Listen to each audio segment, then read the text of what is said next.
ce jardin, c'était vraiment mettre en place une coopération entre l'homme et la nature. Se rendre compte qu'on a une nature à disposition de laquelle on est parfois déconnecté. Et comment faire pour impliquer des citoyens dans une aventure de jardin, par exemple, qui n'est pas un jardin qu'on parachute sur un quartier, mais qu'on construit complètement avec les habitants. Faire ensemble, construire ensemble, imaginer ensemble et ensuite vivre ensemble. C'est-à-dire que la question de, une fois que le projet est fait, c'est pas fini. Il faut réguler, faire vivre ce collectif, se mettre d'accord, avoir une vie démocratique qui ait du sens, savoir gérer ses conflits, oser dire à l'autre ce qui ne va pas, pour que finalement on arrive à avoir une belle vie dans un bel environnement.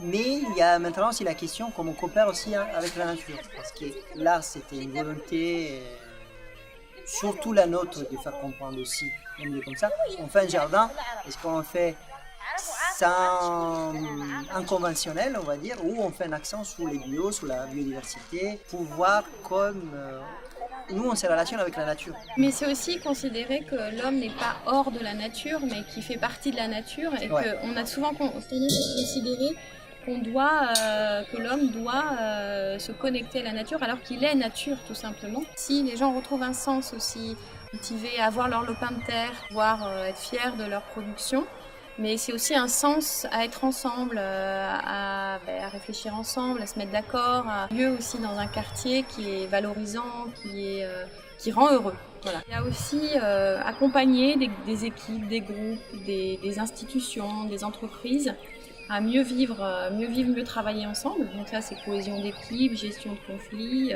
comment en fait on reprend sa responsabilité, et du coup de force de proposition pour pouvoir changer ce qu'on a envie de créer autour de nous.